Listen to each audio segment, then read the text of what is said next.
प्यारे छात्र एवं छात्राओं तथा संस्कृत व्याकरण में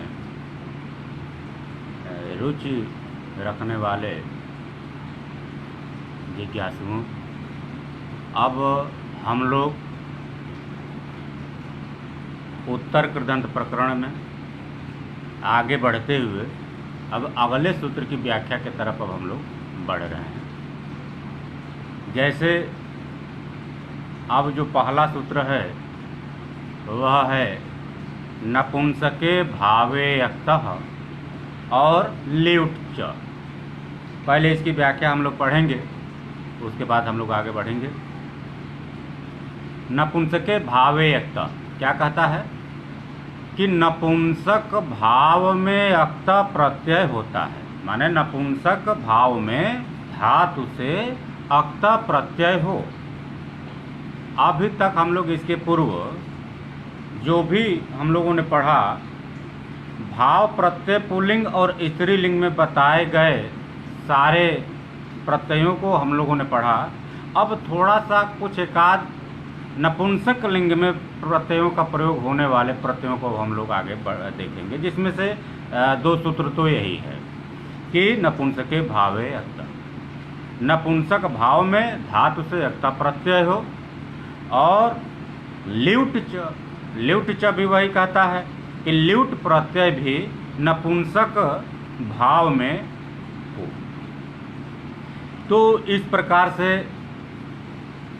अक्ता प्रत्यय का तो प्रयोग हम लोगों ने पहले भी देखा है और उसको हम लोगों ने पढ़ा, और शुरू में ही हमने कहा था कि तयोरेव कृत्य अक्ता खलर्था, माने कृत्य अक्ता और खल के अर्थ में प्रयोग होने वाले प्रत्ययों का प्रयोग जो है तयोरेव, तयोरेव माने उन दोनों में ही होता है।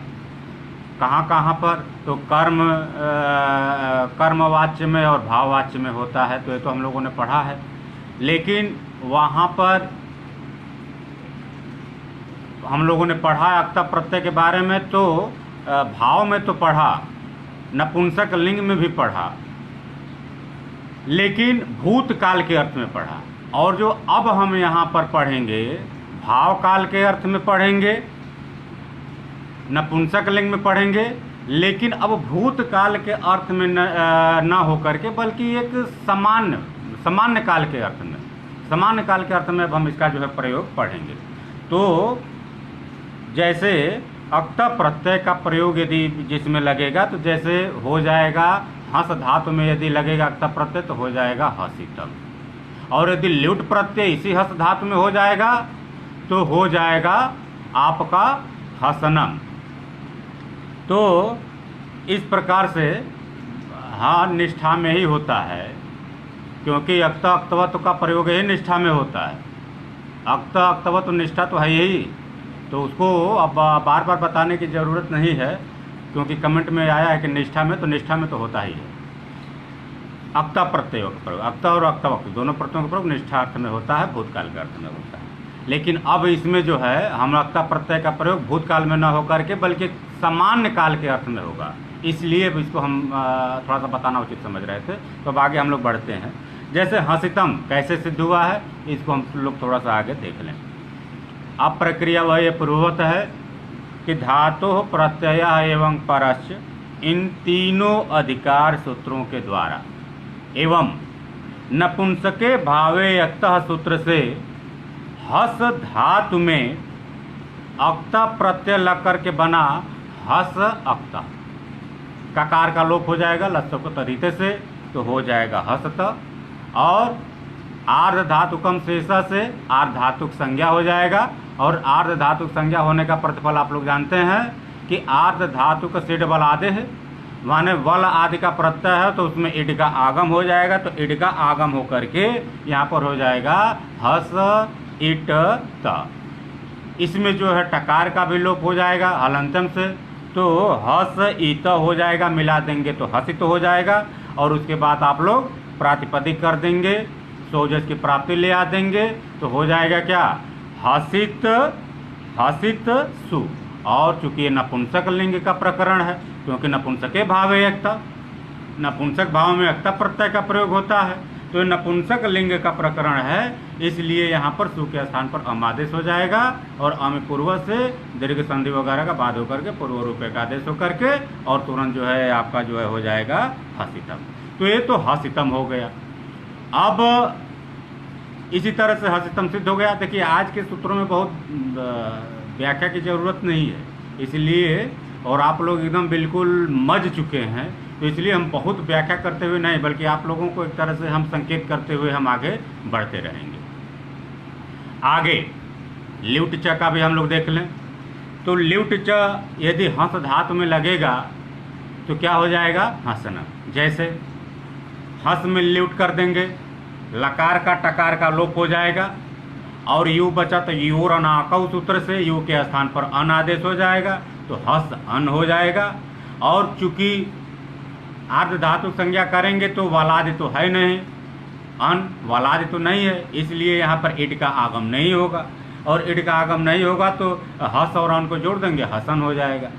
और हसन में वही प्रातिपदिक बनाएंगे, सोजस की प्राप्ति ले आएंगे, हसनसु हो जाएगा। जब हसनसु हो जाएगा तो नपुंसक के भाव है अक्ता, नपुंसक भाव में अक्ता प्रत्यय करें, नपुंसक लिंग का प्रकरण है, इसलिए सु के स्थान पर अम आदेश कर देंगे और अम पूर्व से पूर्व रूप का आदेश वगैरह करके आप प्रक्रिया कर देंगे हसना। तो ये ध्यान रहे कि जब हसितम आ जाए तो ऐसा नहीं है कि हसितम में आप ल्युट च प्रत्यय लगा दें, और जब हसनम आ जाए तो वहाँ पर आप जो है अक्ता प्रत्यय लगा दें। तो ए परीक्षा के पीरियड में या कहीं आपसे पूछा जाए तो ए आपको भ्रम न पैदा हो। ये हमेशा ध्यान दीजिएगा कि जब हसितम है तो इसमें इट का आगम है तो अक्ता प्रत्यय लगा हुआ है, और यदि हसनम है अन ऐसे ही आया हुआ है तो आप ये समझ लीजिए कि हस धातु में ल्युट प्रत्यय है, ल्युट च सूत्र से। अब हम लोग थोड़ा सा आगे सूत्रों की व्याख्या थोड़ा सा और आगे देखें। अगला सूत्र है पुंसि संज्ञायाम घः प्रायेण। पुंसि संज्ञायाम, पुंसि माने पुल्लिंग, संज्ञायाम माने संज्ञा में, पुल्लिंग संज्ञा में कह रहे हैं कि घः प्रायेण, प्रायः घ प्रत्यय होता है। तो इस सूत्र की व्याख्या क्या हो गया कि पुंसि संज्ञायाम घः प्रायेण, पुल्लिंग संज्ञा में प्रायः घ प्रत्यय होता है। और एक चीज और कि यह प्रायः जो घ प्रत्यय है यह करण और अधिकरण के अर्थ में ही होता है। ध्यान दीजिएगा कि करण और अधिकरण के अर्थ में ही होता है। तो इसको हम लोग सिद्ध करेंगे, लेकिन उसके बाद एक अगला सूत्र है, उसकी व्याख्या हम लोग देख लेते हैं, फिर हम लोग प्रक्रिया में आते हैं। सूत्र है कि छादेर घे अद्युपसर्गस्य। क्या कहता है कि छादेह घे, छादेह घे मतलब एक से अधिक उपसर्ग रहित, छकारादि धातु को ह्रस्व हो, घ प्रत्यय परे रहते। ध्यान दीजिएगा, थोड़ा सा अलग अलग हम लोग पढ़ लें। छादेह माने छाद हो, माने छाद धातु हो, तो कह रहे हैं कि उसमें घे घ प्रत्यय यदि लगा हुआ है तो छाद हो, छाद हो और क्या है घ प्रत्यय लगा हुआ है, लेकिन कह रहे हैं कि अद्वि उपसर्ग, अद्वि उपसर्ग माने उसमें दो उपसर्ग से, माने कह रहे हैं कि अद्वि उपसर्ग माने एक से अधिक उपसर्ग नहीं होना चाहिए। इसका तात्पर्य क्या हुआ?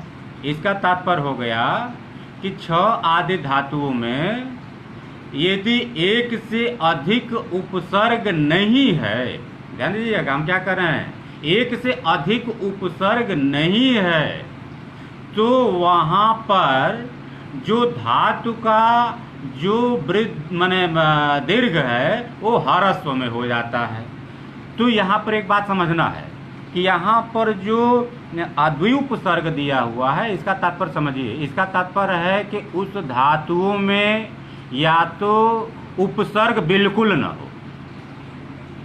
यदि उन धातुओं में उपसर्ग बिल्कुल नहीं हो तो भी उस यदि छाद धातु है तो उसके दीर्घ का ह्रस्व हो जाएगा, और यदि उपसर्ग भी हो तो एक से अधिक उपसर्ग नहीं होना चाहिए। यदि एक से अधिक उपसर्ग होगा तो यह सूत्र उसमें जो है नहीं जा सकता। तो इसलिए यदि उपसर्ग भी हो तो एक उपसर्ग हो तो जो है तो भी जो है उस धातु के दीर्घ का ह्रस्व हो जाता है। तो इस तरह से हम लोग जो सिद्ध करेंगे वह सिद्ध करेंगे दंत छदः, दंत छदः। तो दंत छाद्यंत अनेन, ये भी एक चीज और ध्यान दीजिएगा कि पुंस संज्ञायाम घ प्रायण कि पुल्लिंग संज्ञा में प्रायः घ प्रत्यय हो तो यह भी करण और अधिकरण अर्थ में ही प्रयोग होता है, इसका भी प्रयोग। तो जो हम लोग दंत छदः करेंगे यह करण के अर्थ में है, क्योंकि इसकी जब हम विग्रह करते हैं तो क्या करते हैं दंत छदः का कि दंताः छाद्यन्ते अनेन, जिसके द्वारा दांत ढके जाते हैं। तो जिसके द्वारा दांत ढके जाते हैं अर्थात होठ, तो होठ से दांत ढके जाते हैं, तो इसलिए होठ को हम क्या कहते हैं दंत छदः। तो अब इसकी कैसे जो है व्याकरणात्मक टिप्पणी के द्वारा हम लोग सिद्ध करेंगे, तब इसको थोड़ा सा हम लोग देख लें। पहले तो हम लोग दंत को अलग करें। पहले हम लोग जो छाद बना है छद धातु से, इसी को हम लोग को करें। तो छद धातु में ऋच प्रत्यय लगा हुआ है, तो छद में ऋच प्रत्यय लगा हुआ है तो आप लोग जानते हैं ऋकार का और चकार का लोप हो जाएगा, ए बचा तो छद ही हो जाएगा। और जब छद ही हो जाएगा तो यहाँ पर जो ऋकार का आपने लोप किया है तो आप अचोड़ित से जो है छ के ह्रस्व को आप वृद्धि कर देंगे तो अ का आ हो जाएगा, तो क्या हो जाएगा छादी। तो जब आप छद में ऋच प्रत्यय लगा देंगे तो हो जाएगा छादी। अब यहाँ पर जो ऋच प्रत्यय आपने लगाया है तो सनाद्यंत धातव में ये ऋच प्रत्यय आता है। जो सनाद्यंत धातव में जो सन आदि 12 प्रत्यय होते हैं उन 12 प्रत्ययों में ऋच प्रत्यय भी आता है। तो इस तरह से यदि ऋच प्रत्यय छद में लग गया तो यह धातु संज्ञा हो गया, अथवा इसी को प्रत्ययांत संज्ञा कहते हैं। तो यह धातु संज्ञा भी हो गया अथवा इसको प्रत्ययांत संज्ञा भी कहते हैं। तो सनाद्यंत धातव से धातु संज्ञा या प्रत्ययांत संज्ञा होने पर पुंस संज्ञायाम घ प्रायेण से घ प्रत्यय लग करके, कहाँ पर लग करके दंत दंत दंत पूर्वक छादि में, दंत पूर्वक छादि में ग प्रत्यय लग करके क्या बना, बन गया कि दंत छादि घ, और घकार का लोप कर दीजिए लसक को तदीचे से तो अ बचा, तो हो गया दंत छादि अ। अब जब दंत छादि अ हो गया तो आप जान रहे हैं दंत त में अकार है और बाद में छ है, तो सूत्र आ गया संधि प्रकरण वाला छेच। छेच सूत्र क्या कहता है कि यदि ह्रस्व स्वर के बाद छ आता है तो वहाँ पर उस छ का तुक आगम हो जाता है। तो जब तुक आगम हो जाएगा तो क्या हो जाएगा दंत तुक छादि अ। अब उकार का ककार का लोप हो जाएगा तो क्या हो जाएगा दंत त छादि अ जो है घ प्रत्यय वाला है। अब यहाँ पर दंत त छादि जब अ हो जाएगा तो त और छ का क्या हो जाएगा संयोग हो जाएगा।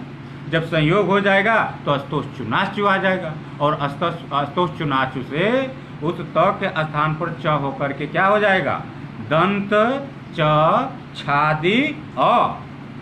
जब दंत च छादि अ हो गया, यहाँ पर ये ध्यान रहे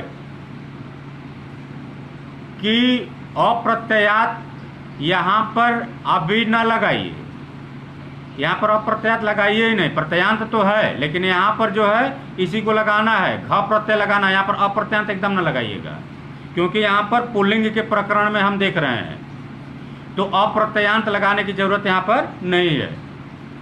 तो फिर से हम लोग आ जाए अपने प्रकरण में कि छादीर्घे अद्युपसर्गस्य, अभी हमने बताया है क्या कि छाद के उपधा को ह्रस्व हो जाएगा।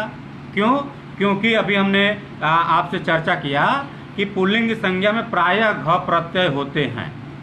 तो इस प्रकार से छादीर्घे अद्युपसर्गस्य से क्या हो जाएगा, छाद के उपधा को ह्रस्व हो जाएगा। तो ह्रस्व होकर के क्या हो जाएगा, चूंकि घ प्रत्यय किसमें लगाए हैं, छाद में, तो उसके उपधा को जो है दीर्घ होगा। तो यहाँ पर जो दीर्घ का ह्रस्व होकर के क्या हो जाएगा, आ का अ हो जाएगा, तो हो जाएगा दंत छदि अ।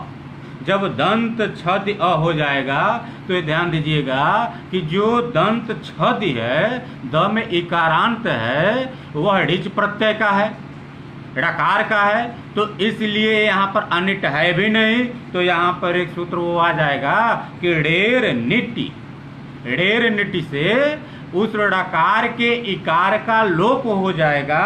और जब लोप हो जाएगा तो क्या हो जाएगा, दंत छद, द में हलंत और अ, और जब अधिनम व्यंजनम परिण संयोजन से जब आप लगा देंगे तो वहां पर दंत छद हो जाएगा।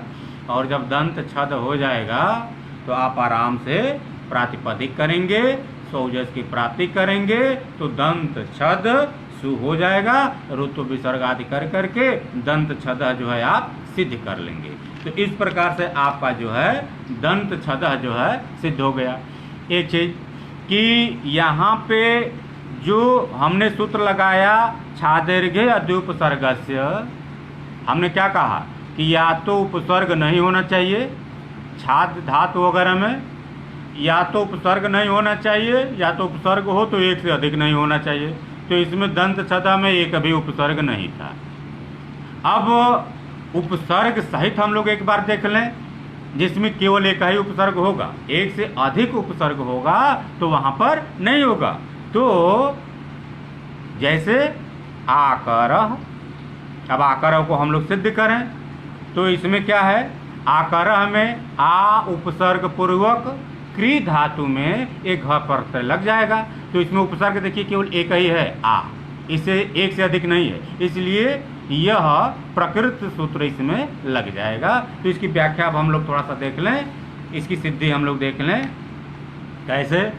धातु प्रत्यय एवं परस्य, इन तीनों अधिकार सूत्रों के द्वारा एवं पुंस संज्ञायाम घ प्रायण से आ उपसर्ग पूर्वक क्री धातु में अधिकरण के अर्थ में, ध्यान दीजिएगा, अधिकरण के अर्थ में घ प्रत्यय लग करके बना आ क्री घ।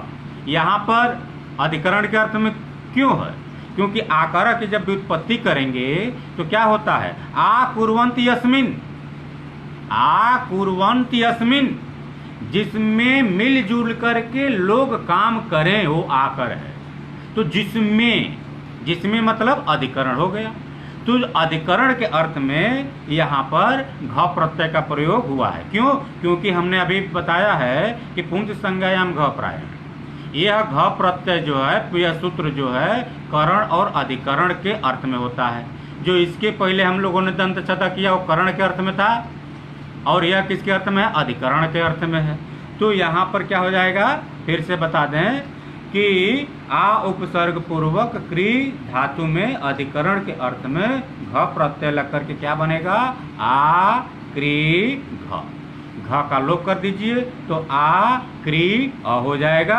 और आर्ध धातुकम शेषा से आर्ध धातुक संज्ञा कर दीजिए, और आर्ध धातुक संज्ञा कर देंगे तो यहाँ पर सार्व धातुक आर्ध धातुकयो से गुण, और चूंकि यहाँ पर री है तो री है तो उरण रपर भी आ जाएगा। तो आप क्या कहेंगे, आप ये बताएंगे कि सार्व धातुकार्ध धातुकयो से गुण होकर एवं उरण रपर की सहायता से रपर आदेश होकर के क्या हो जाएगा, आ कर अ, और मिला दीजिए तो हो गया आकर। उसके बाद आप प्रातिपदिक बनाएंगे, स्वउजस की प्राप्ति ले आएंगे और ऋतु विसर्ग आदि कर करके आकर है आप सिद्ध कर लेंगे। तो इस तरह से आपका जो है आकर जो है आपका सिद्ध हो गया। तो अब ये आपका हो गया। अब अगला सूत्र भी थोड़ा सा अब हम लोग देख लें। अवेश त्रिस्त्रोर घाय, इसको भी थोड़ा सा हम लोग देखते चले। ये क्या कह रहे हैं कि अव उपसर्ग पूर्वक त्रि और स्त्री, ध्यान दीजिएगा, त्रि और स्त्री, इसमें जो है त्रि में ऋकारांत दीर्घ है और स्त्री में भी ऋकारांत दीर्घ है, तो दोनों में दीर्घ है। तो कह रहा है कि अव उपसर्ग पूर्वक त्रि एवं स्त्री धातुओं से घाय प्रत्यय हो, घाय प्रत्यय हो। ये ध्यान दीजिएगा कि एक सूत्र आप लोगों ने पढ़ा है कि यदि जहां पर जिस धातु में दीर्घ री हो वहां पर ऋदो रप सूत्र से ऋकारांत होने के कारण, दीर्घ ऋकारांत होने के कारण वहां पर अप प्रत्यय होता है। तो यह उस सूत्र का बाधक सूत्र है। इसको ध्यान दीजिएगा। क्या बाधक सूत्र है? ऋकारांत तो है, लेकिन ये कह रहे हैं कि इस ऋकारांत में यदि अव प्रत्यय लग जाएगा, सॉरी अव उपसर्ग, प्रत्यय नहीं, अव उपसर्ग, यदि अव उपसर्ग लग जाएगा धातुओं में, तो कह रहे हैं कि ऋदो रप वहां नहीं लगेगा, बल्कि वहां क्या लगने लगेगा? अवे त्रिस्त्रोर घाय लग जाएगा। तो यह ऋदो रप सूत्र का बाधक है। इसको आप लोग भली भांत समझ लीजिए। अब आगे प्रक्रिया हम ले चलते हैं। तो यह भी ध्यान दीजिएगा कि अवे त्रिस्त्रोर घाय, यह प्रत्यय भी करण और अधिकरण के ही अर्थ में लगता है। जैसे अवतारः। अब अवतारः, अवतारः का मतलब क्या है? अवतारः का मतलब आप लोग समझते हैं प्रकट होना। तो अवतारः का मतलब प्रकट होने से तो एक अलग अर्थ है। इसका तात्पर्य है कि अवतरंत यत्र, जिसमें उतरते हैं, जिसमें उतरते हैं, क्या करने के लिए? स्नान आदि करने के लिए। तो पोखरा, तालाब, कुएं आदि में जो हम उतरते हैं स्नान करने के लिए, तो वहाँ पर क्या कह रहे हैं कि वहाँ पर ये आपका जो है अवतारः जो है ये बनेगा। तो अब यहाँ पर हम लोग प्रक्रिया शुरू करें।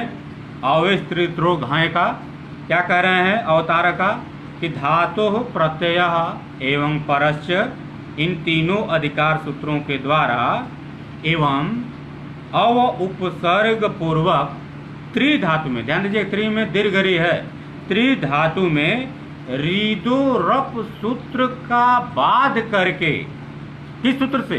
अवेश त्रिस्त्रोर घाय। तो ऋदो रप सूत्र का अवेश त्रिस्त्रोर घाय सूत्र से घाय प्रत्यय लग करके अव प्रत्यय, सॉरी घाय प्रत्यय लग करके क्या बन जाएगा? अव त्रि घाय। तो अव उपसर्ग पूर्वक त्रि धातु में घाय प्रत्यय लग करके बन जाएगा अव त्रि घाय। अब घाय के यकार का घकार का लोप कर दीजिए, तो क्या बचेगा? अव त्रि अ। आर्ध धातुकम शेष से आर्ध धातुक संज्ञा बना देंगे, और जब आर्ध धातुक संज्ञा बना देंगे तो यहाँ पर अचोड़ित आ जाएगा। अब अचोड़ित से क्या हो जाएगा? वृद्धि, और चूंकि ऋकारांत है इसलिए ऋकारांत है तो ऋण रपर भी आ जाएगा। तो अब क्या कहेंगे कि अचोड़ित से वृद्धि एवं उरण रपर से रपर आदेश होकर के क्या हो जाएगा? अवतार अ, र में हलंत रहेगा, अवतार अ, और जब उसको मिला देंगे तो क्या हो जाएगा? अवतार। और उसके बाद प्रातिपदिक बनाएंगे, और प्रातिपदिक में प्रातिपदिक संज्ञा बनाने के बाद स्वउजस की प्राप्ति हो जाएगी, और उसमें ऋतु विसर्ग आदि कर देंगे तो अवतार है आपका बन जाएगा। और इसी तरह से अवस्तारः, अवस्तारः का मतलब अवस्थिरियन्ते अनेन, अब एक करण अर्थ में हो गया। और एक किसके अर्थ में आपने अवतारा बनाया था? यह जो है अधिकरण के अर्थ में आपने बनाया था कि जिसमें उतरा जाए, है ना, जिसमें अवतरित हुआ जाए, तो अधिकरण के अर्थ में था। अब जो है आपका हो जाएगा करण के अर्थ में, क्योंकि अवतरियंते अनेन माने जिससे ढका जाए, पर्दा आदि, तो जिससे ढका जाए तो करण के अर्थ में हो गया। तो इसकी भी सिद्धि हम लोग अवस्थारा का देख लें। धातु प्रत्यय एवं परश्च, इन तीनों अधिकार सूत्रों के द्वारा एवं करण के अर्थ में अवय त्रिस्त्रोर्घय सूत्र से ऋदूरप सूत्र का बाध करके अव उपसर्ग पूर्वक स्त्री धातु में घय प्रत्यय लगा करके बन जाएगा अव स्त्री घय, अनुबंध लोप कर देंगे, अव स्त्री अ हो गया, और फिर वही प्रक्रिया अचूड़िति से वृद्धि एवं उरण रपरा की सहायता से रपर आदेश कर करके अवस्थार कर देंगे, और प्रातिपदिक सौजस वगैरह लगा करके ऋतु विसर्गात कर करके अवस्थार है आप सिद्ध कर देंगे। तो ये हमारा जो है अवस्थार भी सिद्ध हो जाएगा। अब अगला प्रकरण जो आप लोगों ने रामा को सिद्ध किया है, तो अब रामा को सिद्ध कर लीजिए हलश्च सूत्र के द्वारा। और हलश्च सूत्र में ध्यान दीजिएगा कि यह पुंच संज्ञायाम घ जो सूत्र है उसी का बाधक है, क्योंकि पुंच संज्ञायाम घ से घ प्रत्यय आप लगाते हैं। पुल्लिंग संज्ञा में प्रायः घ प्रत्यय लगता है, ये तो बात समझ में आ गई। तो रामा भी तो पुल्लिंग है, तो इसमें भी घ प्रत्यय लगना चाहिए। लेकिन एक बाधक सूत्र आ जाता है, कहता है कि हलश्च। हलश्च क्या कहता है कि यदि धातु हलंत हो तो उसमें पुंच संज्ञायाम घ से घ प्रत्यय न लग करके बल्कि घय प्रत्यय लगता है। अब कैसे, इसको तो हम बताएंगे ही, लेकिन ये भी ध्यान दीजिएगा कि हलश्च भी पुंच संज्ञायाम घ की तरह करण और अधिकरण के अर्थ में ही लगता है। तो जैसे राम सिद्ध हुआ है, तो राम सिद्ध हुआ है, तो इसका तात्पर्य क्या हुआ कि रमन्ते योगिनो अस्मिन्, ये अधिकरण के अर्थ में है। रमन्ते योगिनो अस्मिन्, जिसमें योगी गण रमण करते हैं, आनंदित होते हैं, तो वह राम है। तो ये अधिकरण के अर्थ में हो गया। तो रम क्रीड़ायाम धातु से रम धातु में अधिकरण के अर्थ में पुंच संज्ञायाम घ प्रायण से घ की प्राप्ति थी, परंतु रम में मकारांत है, हलंत है, इसलिए हलश्च सूत्र से उस सूत्र का, माने किस सूत्र का, पुंच संज्ञायाम घ सूत्र का बाद होकर के घय प्रत्यय लग करके क्या बना, रम घय। अब घकार का यकार का अनुबंध लोप हो जाएगा तो रम अ हो जाएगा। जब रम अ हो जाएगा तो आर्ध धातुकम शेष से आर्ध धातुक संज्ञा हो जाएगा, और आर्ध धातुक संज्ञा हो जाएगा। तो ये चीज थोड़ा सा हम यहाँ पर आपको बता दें, यहाँ पर आप अत उपधाया भी लगा सकते हैं, क्योंकि धातु का अत जो है यदि वह इतड़ित हो तो उसके उपधा को भी अत उपधाया से वृद्धि हो जाती है। लेकिन अचूड़ित भी तो यही कहता है क्या कि यदि यकार अकार का यदि लोप हो तो अंग संज्ञा का वृद्धि हो जाता है। तो यहाँ पर अचूड़ित भी लगा सकते हैं, क्योंकि यस्मात् प्रत्यय विधिस्ततात प्रत्यय अंगम, इसको आप लोगों ने पढ़ा है अंग संज्ञा में, बहुत आप लोगों ने इसका उपयोग किया होगा। तो अंग संज्ञा तो है ही, क्योंकि इसमें घय प्रत्यय तो लग ही रहा है, और घय प्रत्यय लग रहा है तो रम का जो है अंग संज्ञा हो गया। और जब अंग संज्ञा हो जाएगा तो यहाँ पर इसका क्या हो जाएगा, अचूड़ित से इसका भी जो आदि वृद्धि होकर के क्या हो जाएगा, रम से रम के आकार में आकार हो जाएगा।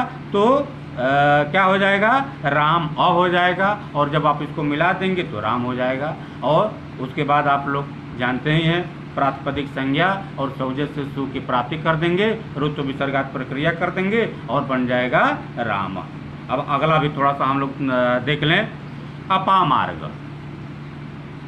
अपामार्ग का मतलब क्या है, ये ध्यान दीजिएगा। अपामार्ग और अपमार्ग दोनों बनता है, और दोनों के लिए विधि एक ही है, इसको हम अंत में बताएंगे। तो इसको थोड़ा सा देख लीजिए। अपमृज्यते व्याध्यादिरनेन, कहने का मतलब क्या कि अनेन जिससे रोग आदि दूर किए जाते हैं, अर्थात औषधि विशेष। तो इसको भी हम लोग प्रक्रियात्मक थोड़ा सा समझ लें। धातु, प्रत्यय एवं परश्च, इन तीनों अधिकार सूत्रों के द्वारा तथा हलश्च सूत्र से पुंच संज्ञायाम घ सूत्र का बाध करके करण के अर्थ में अप उपसर्ग पूर्वक मृज धातु में घय प्रत्यय लग करके बना अप मृज घय। घकार का और यकार का अनुबंध लोप हो जाएगा, अप मृज अ हो जाएगा, और अप मृज अ हो जाएगा। तो यहाँ पर ध्यान दीजिएगा, जो वृद्धि होगा वो मृजर वृद्धि होगा। तो मृजर वृद्धि सूत्र से वृद्धि, चूंकि ये ऋकारांत है, तो मृजर वृद्धि सूत्र से वृद्धि एवं उरण और रपर से रपर आदेश हो करके हो जाएगा अप मार्ज अ। और जब अप मार्ज अ हो जाएगा तो चूंकि यहाँ पर घय प्रत्यय लगा हुआ है और घ इत है, तो घित होने से चजो कुह घिण यतोह से जकार को कुत्व हो करके, माने ज के स्थान पर ग हो करके हो जाएगा अपमार्ग अ। और अजनम व्यंजनम परिणत संयोजन से अपमार्ग हो जाएगा। और जब अपमार्ग हो जाएगा तो यहाँ पर थोड़ा सा हम आपको बता दें, यहाँ पर जो सूत्र आया हुआ है उपसर्गस्य घय मनुष्य बहुलम, इसकी व्याख्या पहले हम बता दें। क्या कहते हैं कि घई घई अमनुष्य,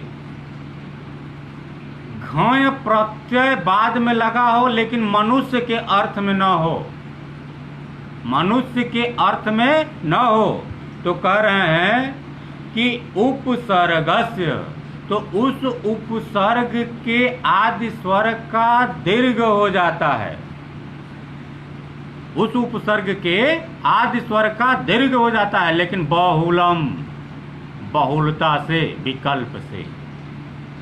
तो इस सूत्र की व्याख्या फिर से क्या हो गया कि धय प्रत्यय यदि बाद में लगा हो, यदि वो मनुष्य के अर्थ में नहीं है, तो विकल्प से उस उपसर्ग के आदि स्वर्ग का दीर्घ हो जाता है। लेकिन यह सूत्र लघु सिद्धांत कौमुदी में जल्दी मिलता नहीं है, और इसकी जो सूत्र संख्या है वो 63122 है। तो संख्या तो मिलता है, लेकिन ये कहाँ है ये मिलता नहीं है। यदि आप लोगों को भी मिलेगा तो कृपया हमको सूचित कर दीजिएगा कि इस किताब फला किताब में ये सूत्र मिला हुआ है। बहरहाल ये विकल्प से है। तो यहाँ पर जो अप है, अप में अप का जो अंतिम जो स्वर है, अंतिम स्वर मतलब अलो अंत्यस से जो अप के प का अ है वो दीर्घ हो जाएगा तो अपा हो जाएगा, तो हो जाएगा अपा मार्ग। और यदि बहुलता से इसका जो है उपसर्ग के अंत का यदि आप हरत्व का यदि आप दीर्घ नहीं करेंगे तो अपमार्ग ही सिद्ध रहेगा। तो ये हो जाएगा अपामार्ग और अपमार्ग। तो अपामार्ग और अपमार्ग दोनों बनेगा। अब चाहे जो आप बनावें, आपके इच्छा के ऊपर निर्भर करता है। तो इसमें जो है प्रातिपदिक बनाएंगे, सौजस की प्राप्ति ले आएंगे और ऋतु विसर्ग आदि प्रक्रिया कर करके इसमें जो है आप जो है अपामार्ग बनाइए चाहे अपमार्ग बनाइए। किस सूत्र से? उपसर्ग से घय मनुष्य बहुलम सूत्र के द्वारा। तो इस तरह से आपका जो है सिद्ध हो जाता है। तो आज के लिए इतना ही, और पुनः हम लोग कल मिलेंगे। तो पुनर्मिलामः। राम राम।